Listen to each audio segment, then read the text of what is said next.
making your own mark in the world by how people see you is important, just as important as your voice is in the world. So yeah, I think artist jewelry is, I hope, an ever-growing field. Maybe this show will encourage other artists to think of a new form of art making and allow people to make their own statements through their creative output. I'm Carol Woolton, the voice of jewellery. Welcome to If Jewels Could Talk. I'm an author and broadcaster, and the woman who initiated the role of jewellery editor at magazines like Tatler and Vogue. This is a podcast for everyone, for people who do like jewellery, for people who don't realise they like jewellery, and anyone intrigued by fascinating facts, new ideas and forgotten histories. So join me as I tell sparkly tales and meet all sorts of people, delving into 4 centuries of jewellery culture and investigate what's happening now.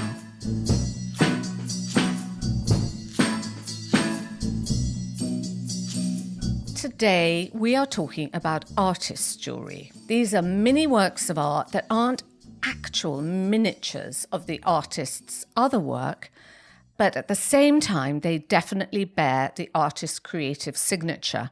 So they can be pendants, rings, brooches, which, like a painting or sculpture, spring from the same creative approach of the artist, but it has a different purpose, and that is to be worn. From April the 12th this month until October, the Norton Museum of Art in West Palm Beach, Florida, are holding an exhibition titled Artist Jewellery from Cubism to Pop, the Diane Venet Collection, which spans a time period from the second half of the 20th century to today, including works by Picasso, Man Ray, Jeff Koons, Alexander Calder, Salvador Dali, etc. And I am delighted today to welcome the Norton's Chief Curatorial Operations and Research Officer, Rachel Gustafson, who worked closely with the collector Diane Venet on the show and collection, which is the largest of its kind in the world. Rachel, thank you very much for joining us today. Well, thank you, Carol, for the warm introduction. And first of all, I want to know, has Diane been collecting since the 1980s?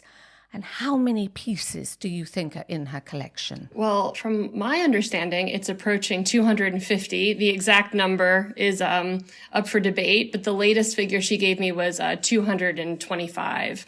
And she's still out there looking for new acquisitions. So wow. It's ever growing. And where does she keep all these? A lot of them are actually with her. She very much wants to be in a situation where she has access to them and is able to wear them. So from my understanding is they're with her in Paris most of the time. And did you go to Paris to look through the collection to decide what to exhibit? That would have been a great use of curatorial funds, but I did not indeed do that. I wish I had the opportunity. But what we did do is Deanne and I worked very closely on the selection of the jewelry pieces in the show.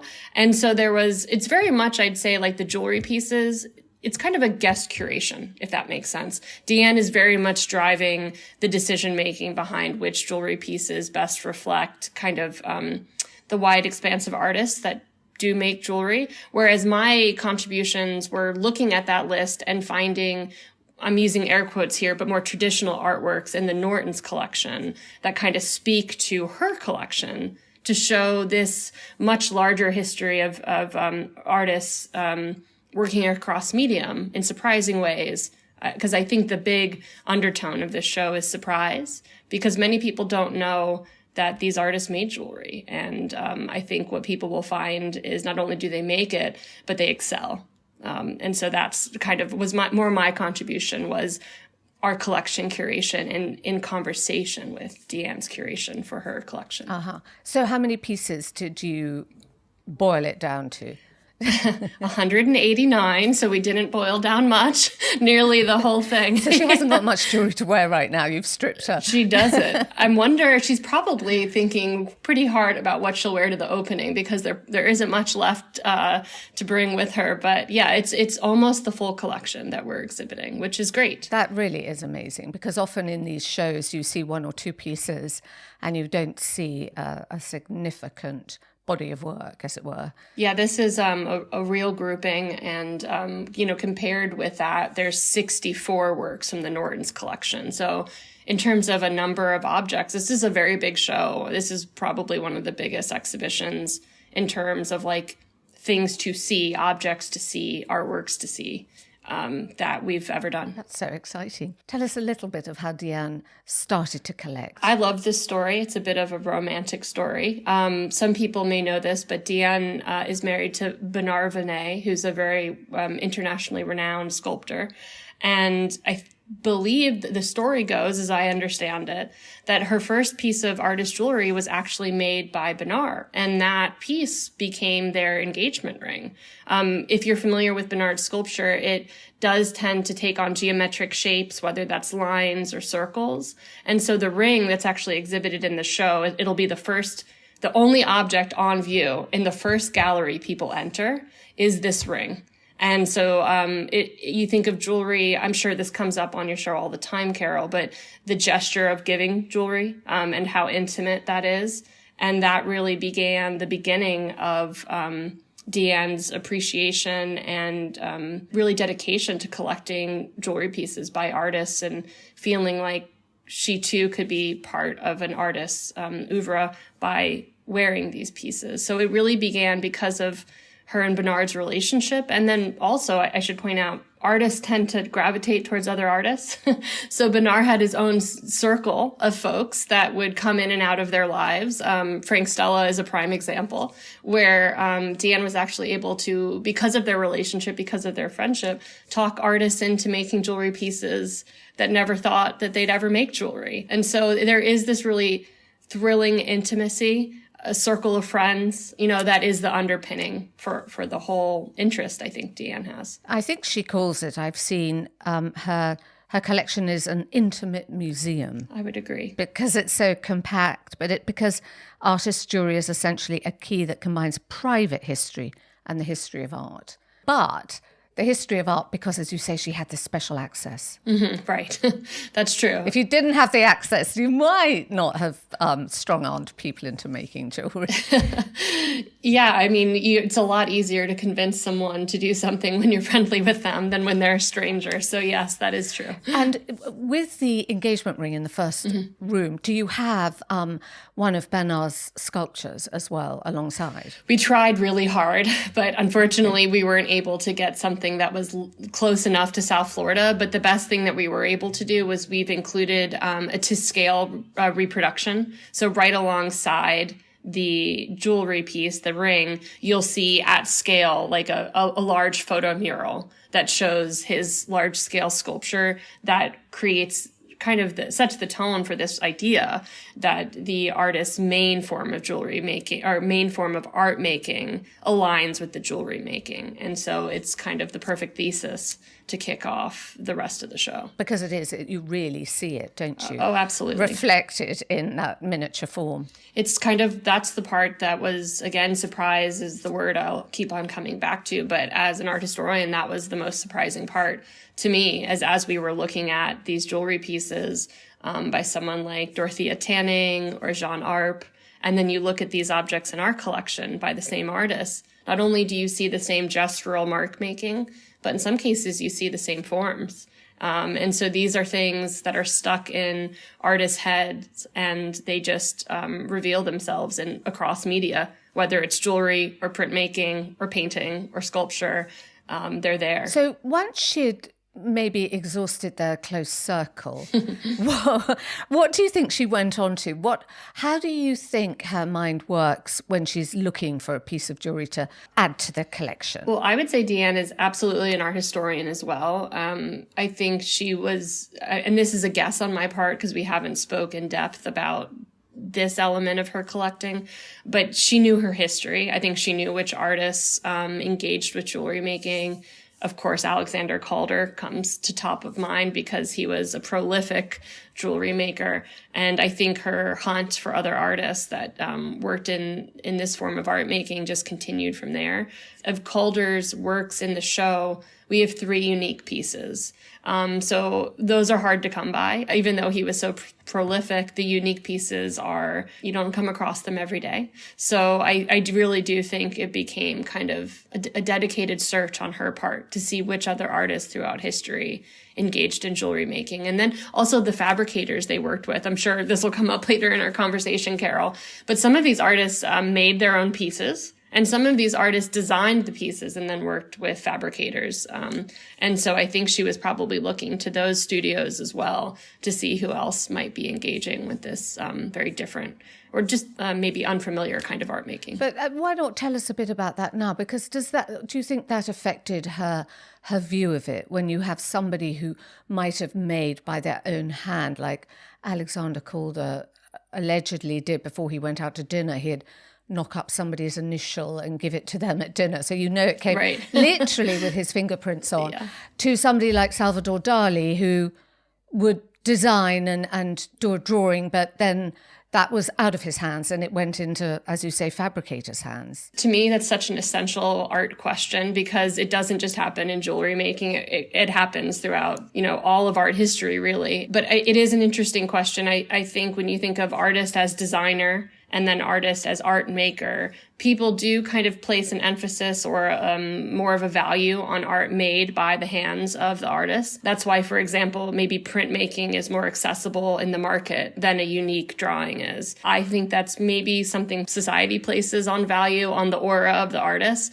But in my mind, the artist is still dreaming up the idea. And who puts the idea into motion, who realizes the idea is important. But the idea is, you think of conceptual art, someone like Lawrence Weiner, whose work is actually in the exhibition, he proved, and many other conceptual artists, that the artist's contribution is the idea, not necessarily the material object. And so I think we can see some separation. And I think people like Francois Hugo and Jem Montebello that worked closely with the artists, they're contributors. They were able to do things in jewelry making that the artists couldn't do by themselves.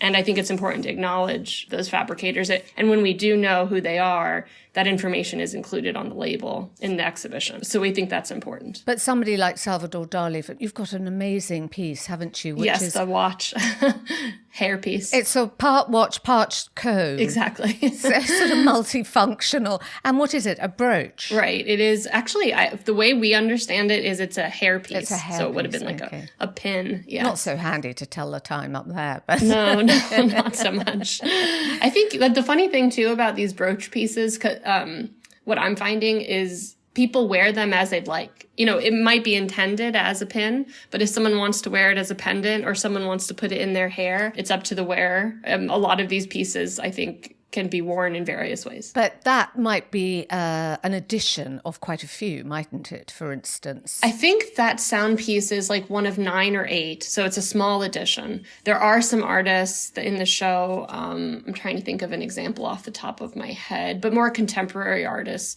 where you see an addition of like 200. And then you start asking questions about authorship. Again, the aura of the artist. Things start getting a little bit more commercialized is a word I could use. But the idea is still generated with the artist. And I don't like losing sight of that. Something like Damien Hirst's pill bracelet, for instance. Correct. That's a great example, yes. How many are those knocking around? Probably quite a lot. I think it's in the hundreds. I would agree with you there. Okay, it's in the hundreds. Yeah. I did interview him actually when he started designing those. He then went on and worked with some Californian guys called Horse and Booze, Ig Gold, and collaborating with them. I do think, he's definitely a generation of artists, kind of post Andy Warhol, who are thinking about this idea of maximalism, like producing a lot of work and seeing the monetary gains of those outputs. And I think the charm bracelet in that instance is kind of in tandem with the rest of his art practice when he's making, multiples. So, but it does vary. Carol, you're absolutely right. Like something handmade by Calder 15 minutes before dinner versus this charm bracelet by Hirst, it really strings the gamut of what artists are capable of doing. He described it to me, Damien Hirst said, do I want to be the guy who makes the Mona Lisa, or do I want to be the guy who puts the Mona Lisa face onto key rings, pencils, coffee cup? He said, I want to be both. Right. And that's perfect. Yeah. That makes me feel better about what I just said then, because it's in line with his practice. And you have to say he's the guy of his era who created that thought process. Exactly. And created his art with that idea in mind. A la Andy Warhol, for sure. I see that. And to your point, though, I do see the difference. between an artist who's physically made the jewelry object versus a fabricator. But I do think it can get a little gray. I see like where places overlap. And then do you think sometimes she was attracted by the way an artist's studio and the way they worked? I mean, maybe there were some particular materials that were unusual that she hadn't got included in the collection. Oh, yeah. I would say materiality must be a big driving force of Diane's interest, because when you look at all these objects, they are so vast in what they're made out of, and also the imagery that they portray in these miniature pieces of sculpture or artwork. I think that's definitely, it's a varied, if I think of her collection like her own jewelry collection, and you think of the way that you as an individual collect pieces to accompany, your whole outward facing persona, it's very diverse. It's very diverse between silver, gemstones, rock, simplicity versus complexity. So I really do think she has an eye on thinking of the collection as a whole and how she would wear it. How she would wear it, not just something that she hadn't already got. I would say so. I mean, I think, and you'll notice in some of these pieces, like there, for example, is a Vasarely pair of earrings and a bracelet. And when you look at the edition numbers, they're slightly different. Like I'm just using hypothetical numbers here, but it's like 51 out of 100 is the bracelet, and then the earrings are 49 out of 100. So it's obvious in my mind then that she was looking for the set, couldn't find it in one location, and then sought to get it together. And so I think there's probably twofold here. I think it's the idea of collecting all the work by artists who made jewelry. So let me use a word like encyclopedic to describe that goal. And then I think the secondary goal is, she loves these pieces. She loves wearing them. So I think she's thinking about how she can deploy them, how they can be part of what she wears day to day. Because the Frank Stella necklace, which is a clown's bow tie with an abstracted flower in the center, that's 11 inches. It's huge, yeah. Crafted in steel and gold paint. Yes. That's heavy too. Yeah, it's big. With the objects just arrived at the museum, I'm curious about that one. I cannot tell if it's actually going to be, if it's heavy as it is, or is like the gold paint overlaying some lighter material. But yes, it is a heavy looking thing for sure. And that was one of the pieces she convinced an artist into making. So, by our accounts, the first jewelry piece someone like Frank Stella would make, first drafts are never the final drafts. So I think as we see with Stella moves on in his jewelry making, things get a little bit more tightened up, not as unwieldy on the neckline. But this is so interesting in the fact of that it was his first piece and she compelled him to make it. And do you think she wanted to know what an artist like that was going to make, or did she just give them carte blanche? It's a good question. I mean, I would assume she gave them carte blanche and was just curious to see, she probably looked, being so close to someone like Bernard and living with him day to day and seeing how he realizes ideas small and large, I would be very sure that she was just interested in seeing what Stella could do if Stella went small. Because as we know, historically, he doesn't tend to do that in his own art making. So the challenge of varying your scale is not something that is easily done. I think it's very, as an art historian, as I look at objects all the time, it's very easy to be impressive when something is big because you're a human and it makes you feel small when something is larger than you. When you bring the scale down, it's harder to be impressed. You really have to look at form in a different way. And I think she was probably curious to see how he'd realize that. Yes, it's not easy, is it? Mm-mm. And so many artists in other areas, be it architecture, fashion, are then attracted to jewellery. And I don't know whether it is a small scale or they can realise it quickly, more quickly than maybe a large building or a whole fashion collection maybe over many years, but it's not necessarily something that they can get right. Yeah, I think it's definitely trial and error. I would say that across all art making. I had the privilege just a few weeks ago of seeing a Calder mobile from the 1960s that someone is considering loaning to the Norton.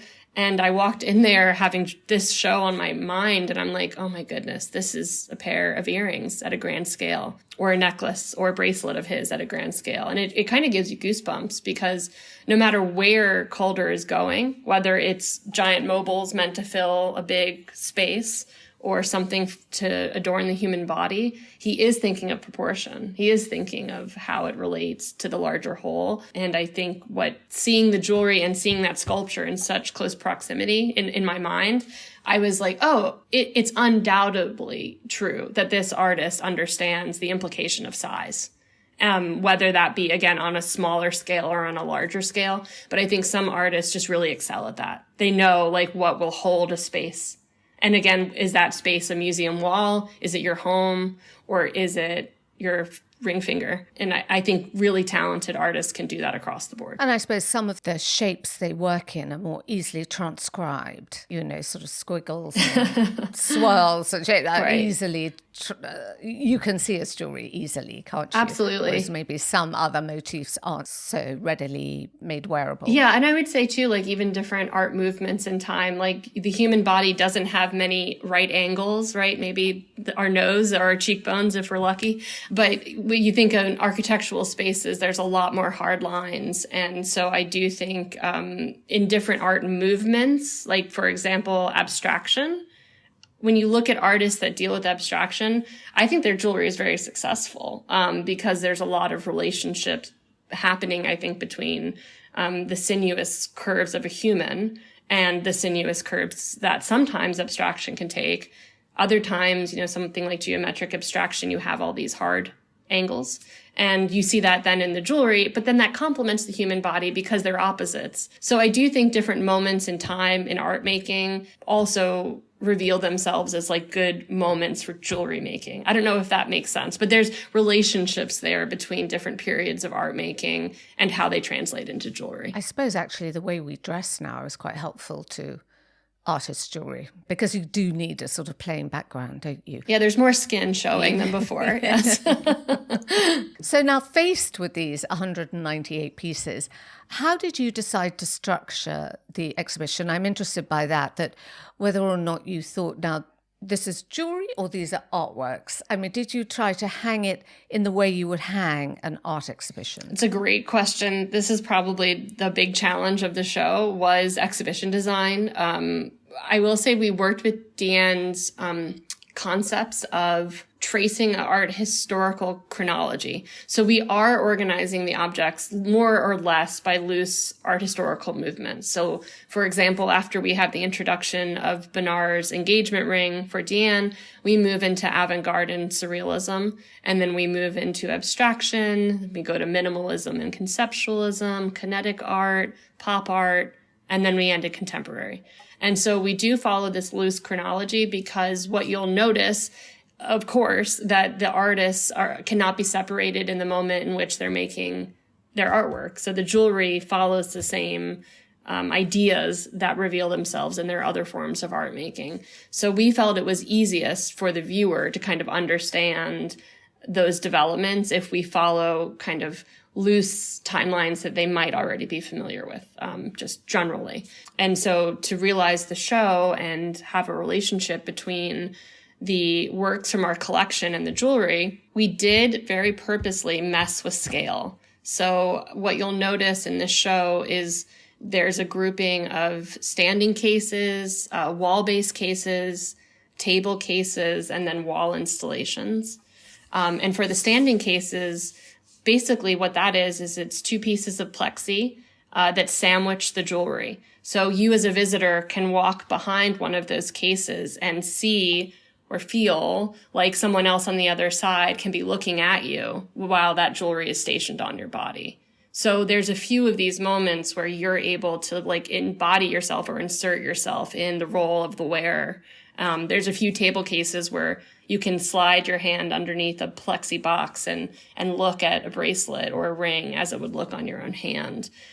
So we wanted to bring in the wearer into those moments. And then as we flipped the script to the art objects, we wanted to kind of show that relationship between adorning the walls of a building and jewelry adorning the body.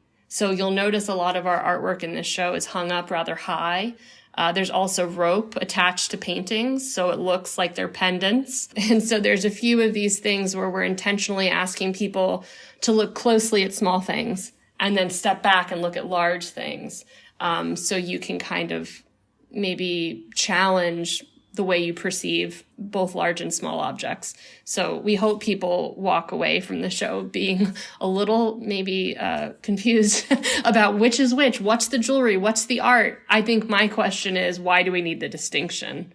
And hopefully the exhibition design reinforces that idea. That's really interesting. I haven't seen that done before. It's if this exhibition, if I survive this one, I'll be impressed. But we also draped all the walls of the exhibition in fabric. So there's this reinforcement of clothing also behind the artwork, again, to like insert this body that's missing from the architectural space if we're asking the question about why does jewelry need to be separate from art making at large? And I would argue it doesn't. So what is the fabric? It's a sheer white fabric. And then what you'll notice is all those loose chronological moments that I mentioned where we're grouping objects by art movement.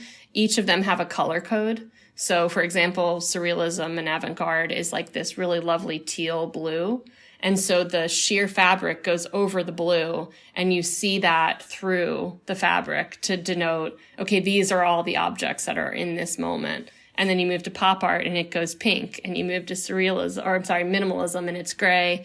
Abstraction is yellow. And so you have these pops of color behind the sheer fabric, not everywhere, but in some moments to kind of help us organize our ideas around why certain objects are grouped together. And the viewer to sort of feel they have a flow that... Exactly. To announce they're entering into a new space. A new space. Absolutely. That's right. Yeah. So contemporary is right now, is it? What's the age span of the contemporary section? I would say for most, by and large, the contemporary objects, and this isn't always the case because some artists are still living and are in other sections of the show, but the contemporary grouping is more or less objects made after 1970 and artists that are, by the most part, very much active, living, still making work today. What I was very surprised about was I never realized that Yoko Ono had made a piece or two of jewelry. I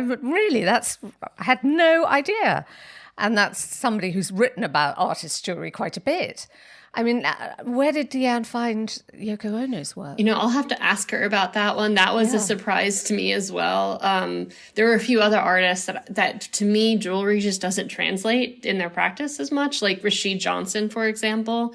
I had no idea that he made this anxious man ring, which is like part of his bigger series of painting.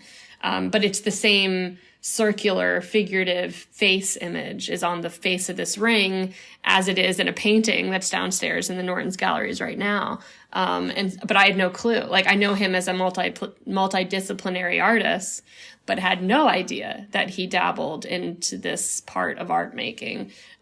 So I would agree, like Yoko Ono was a surprise to me as well. I didn't know that was, I know her more for performance art and conceptual art than any object making. So that was quite different and unexpected. And this was a ring called Imagine. Yes. In yellow gold in the form of a record. That's right. So it must be associated with John Lennon's Imagine. Exactly. It's very much a reference to that song. Their peace activism. Right. In the 70s. That's so great. Anything else you think people are going to find really surprising? Again, I think people are going to be surprised at the varied number of artists who engage in jewelry making. And for me, there is this, and I've mentioned this on a few different interviews, but it's definitely worth repeating, is, I've been studying art approaching like 25 years now. And so many of these artists, I just had no idea. I knew they were sculptors. I knew they were painters, but I had no idea that they got into jewelry making. And then I was asking myself, we'd have curatorial meetings, we would talk with colleagues. And when I would say I'm doing an artist jewelry show, I would get a bit of a look like, oh, you are, okay. And a bit of a undervaluing of the idea that someone's also making jewelry, because it's not the fine arts, again, using air quotes, because there's always been this wide gap between craft, things that are usually associated with female production or a female wearer, whether that's like textiles, for example, or ceramics, and jewelry making, versus the more traditional painting, sculpture, printmaking, photography. So I noticed there was this like kind of veiled cynicism towards the idea of artists making jewelry. And I wanted to understand why,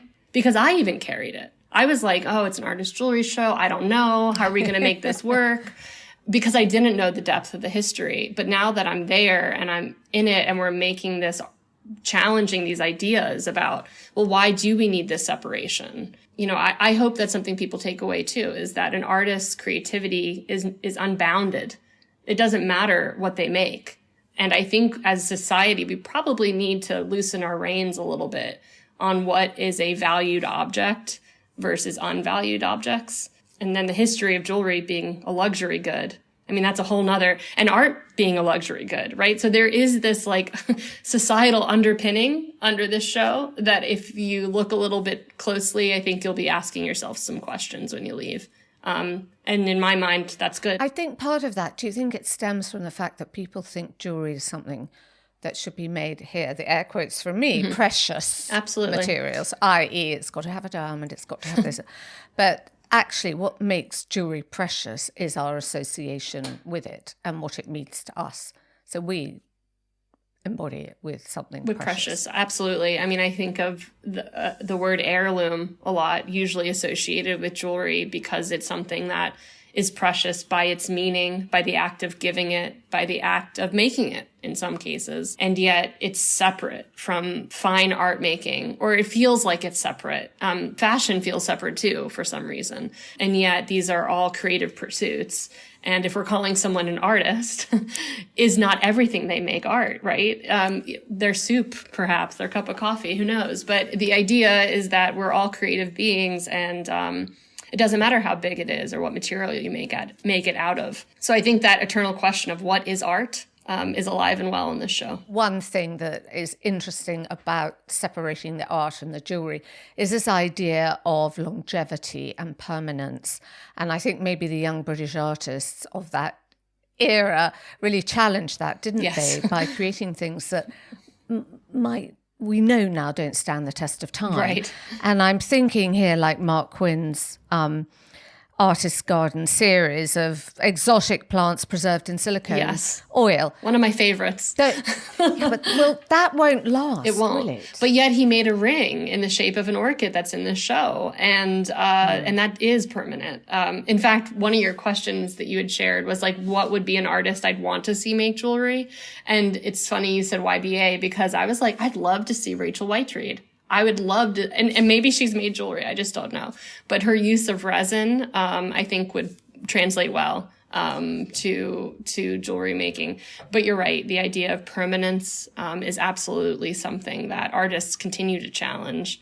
And yet we go back to that word heirloom, this idea of jewelry being passed on through generations. So there's a lot of things to unpack. For sure. Because maybe we don't have to. Maybe we just enjoy it in our lifetime. In our lifetime. And it disappears with us. That's true. Dust to dust. Right. Off it goes. I mean, isn't that the Egyptians were buried with all their jewels, right? So they took these things, many cultures took their pieces with them into the ground. So yes, definitely. So that's something to think about. Yes, lots of challenging ideas. There truly are. In this show. So we've got the range of materials. I also saw the Anthony Gormley steel necklace. Yes.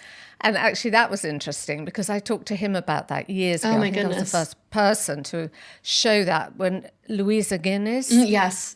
who has actually appeared on the podcast in an earlier show that we did. She's a friend of the Norton. Yes, we love her. She's a friend of the Norton. And she came on to talk about, there was a show in Barcelona about Picasso and we talked about that then.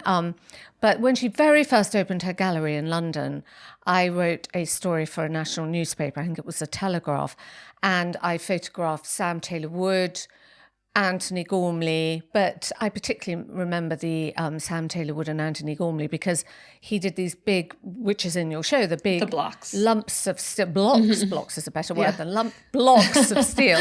And when I talked to him about it, he said, we were talking about how people would wear it and maybe just under a white shirt and everything. And then as we talked about it more, he said, the thing is, it's going to get more beautiful as it rusts. Patina, yeah. And then I thought, that's going to rub off on somebody's white shirt. Reminds me of a sculpture, actually, too.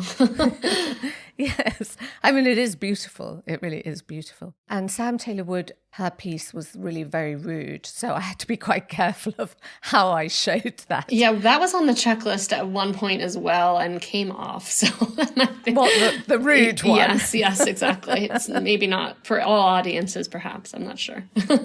So which is your favourite piece, do you think, in the show, if you have one out of so many? I do. And this was actually a late addition to the checklist, and I wasn't sure if Diane was going to include it because I think it speaks to your question of preciousness.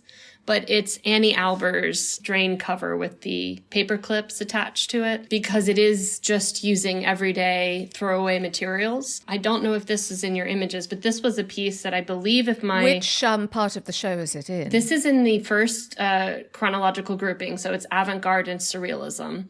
And essentially what she has done is she's taken a silver metal drain cover, removed it from its utilitarian purpose, and added on to the bottom quarter of the circle paper clips and has attached a very simple silver chain to the top of it. And so it makes this like central circle at your chest. Yeah. Very pretty. It's very pretty, but it's everyday objects. And I think of her time at Black Mountain College and all the people that were there, Robert Rauschenberg, her husband, just thinking of the ideas and the conversations that must have been had and how she came to the conclusion to make jewelry out of these pieces of garbage, more or less. And I love that story. I love the idea of found objects in art making. I think it just, again, for me, reinforces the idea of does it matter how the object is displayed in the end, or is it the idea behind the object? And while it is made of throwaway materials, it's beautiful. It's this like very simple design, simple shapes. And you have to look closely to be like, what is that? Oh, right. I tell you what, it resonates with me. It's sort of like one of these big sort of breastplates that the Bronze Age wore and made. Like antiquities of some sort. Yes. Yeah. There's a few artists in that section, actually. I think Brock is another one among them, where they are looking at ancient Greek kind of metal making, I think in their jewelry practice, that recall kind of an earlier age of jewelry making. And I find that fascinating as well. Do you think it's more important to have sort of artist jewelry in a world where we are more homogenized and there's very little design in so many aspects of our life? I think it would be up to the wearer in that point. Jewelry is an extension of personal expression, the way fashion is. It's ironic that the piece of jewelry I'm wearing today was something I just bought at a random department store with really not much thought behind it. I should have been more particular on what I was wearing. Tell us what it is, Rachel. It's like one of those layered necklaces that has a shorter line with small pearls and then a longer thread with a medallion at the bottom of it. But it has the letter C engraved into it, which is the first letter of my daughter's name. And, again, to your point about personalization, about meaning, I think when we pick out these things to wear on our body, we're doing it in a very thoughtful way about who we are and how we want to outwardly present ourselves. And so when you take that to the line of artist jewelry, yes, I think the answer to your question is yes. Making your own mark in the world by how people see you is important, just as important as your voice is in the world. So yeah, I think artist jewelry is, I hope, an ever-growing field. Maybe this show will encourage other artists to think of a new form of art making and allow people to make their own statements through creative output. And actually, every piece in the show, I imagine, has its own story that relates to Diane. And that's the same as your necklace relating to you and your daughter. It's right. It's a personal choice. Is everything commissioned from an artist, or did she bought some of them at auction? She did, yeah. So I would say more of the pieces in the contemporary zone. So the last gallery people will see, I would say, is more because of her living relationship with them than something that the artist was already doing and she sought it out. But I'd say when I look at the checklist and I look at the number of objects that are listed as unique and, made by the artist, it's a surprisingly large number. It's not exactly half, but it's not far away. So there is a fair amount of artists that either made unique pieces and then Diane sought them out, or in some cases, her direct relationship with them becomes the catalyst for them doing this. I think that's lesser the case than the idea of an artist making jewelry on their own. But it is something that has happened because of Diane's insistence in some cases that the artists try another way of art making. And bless her for doing it, because we have great examples now. Who was the most prolific? Was it Calder or Picasso? I think it was Calder. I understood, and maybe you might know, you'll definitely know this better than I will, Carol. I think he made something like 8,000 jewelry pieces. I could be wrong, but it's an intense number. Because there's quite a lot of Picasso about too, isn't there? It seems to be. There is, and I just can't remember, was he always working with Gem Montebello on that? Or I think so. I think from quite early on. But they always say he was making it for his wife at the time and his girlfriend, and you think, surely not all those pieces, but then he did have a lot of relationships. So he certainly did. A lot of women to keep happy, so maybe that was part of it. And when you said, we should have more of it, how could people start their own collection if they wanted to, do you think? Well, this goes back to this other idea, these essential questions of like the difference between a designer and an artist. There's so many individuals out there that have platforms to make jewelry now and sell it to consumers, to just general members of the population. Much more broadly, like maybe within the last decade, things like Etsy really taking off, things like other online distribution elements that allow people who are everyday jewelry makers but don't have a line, right? Because like breaking into that, and you'll definitely know more about this, Carol, but like how people go from being, a designer to being on a jewelry line that then gets carried in stores, in a way that we can actually have access to them. Those kind of old traditional lines have kind of broke down, it seems, with some of these more user-based models where the people making the art can also sell it directly. So, does it need to be made by a well-known artist for us to appreciate artist-made jewelry? Or could it be Professor Smith at your local state college who's a sculptor by day and a necklace maker by night? I think that's still critical. And if someone's looking for a unique, again, piece of personal expression, then they can choose whoever they want to purchase something from. I think that's an interesting change that's probably happened in the last, I'm guessing, decade. And I guess they could get lucky. This person could then go on to fame and fortune. And exactly. You got to start somewhere. And then the little piece that you bought years ago suddenly has a value. But I guess the point of this, as Diane wears it the whole time, is that this shouldn't be ever jewelry that's locked away in a vault. It should be worn. Right. And it's the same thing for artwork. There's so many pieces of art that people buy and squirrel away and we never see them again. And same thing with jewelry. It's just perhaps easily done because it's small.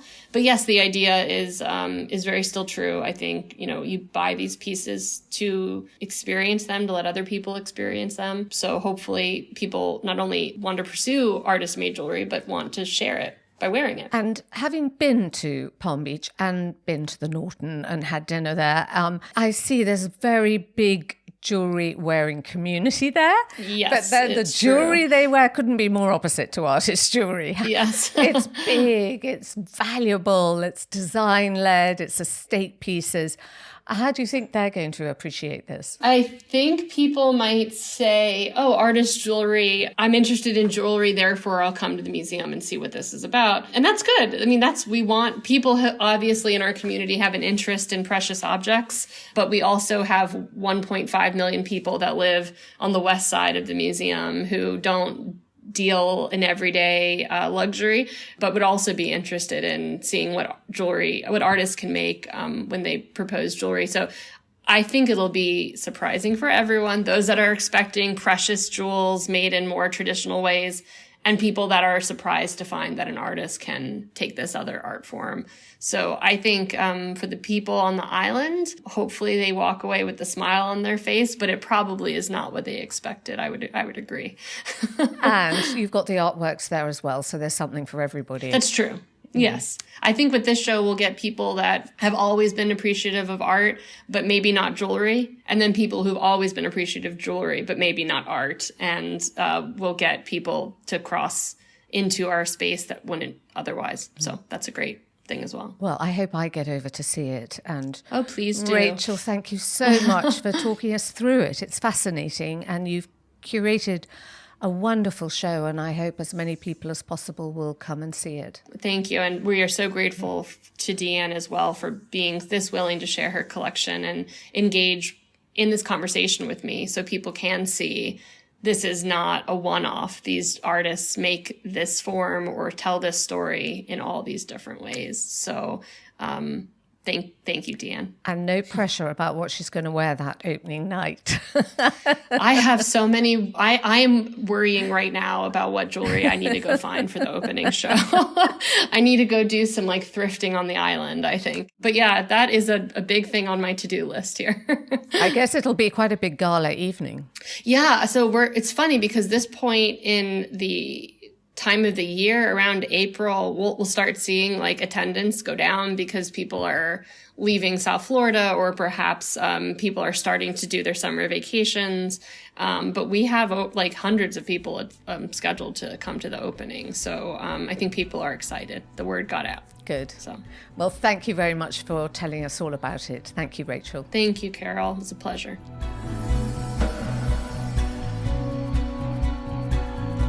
Thank you for listening for this and other episodes of If Jewels Could Talk, and we have a back catalogue of nearly 100 episodes.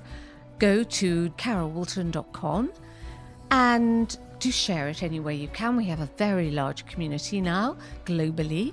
So share it, pass the word on, and leave us a comment and a rating and a star if you feel like it. And join me again in 2 weeks for the next Jeweled Nugget. In the meantime, don't forget that If Jewels Could Talk, the book, is out in all good bookstores and Amazon. So you can hear more of our stories or read more of our stories on that. And indeed, you can hear them. It's available on audio. And join me again in 2 weeks when I will be talking to an absolute jewellery legend, a woman who's been in the industry for decades, has an extraordinary reputation that precedes her, and quite possibly she has just about the finest collection of rare stones and gems and jewellery in the world. So join me in 2 weeks to find out who she is, and thank you for listening. Bye-bye. If Jewels Could Talk with Carol Woolton is produced by Natasha Cowan, music and editing by Tim Thornton, graphics by Scott Bentley, illustration by Jordi Labanda.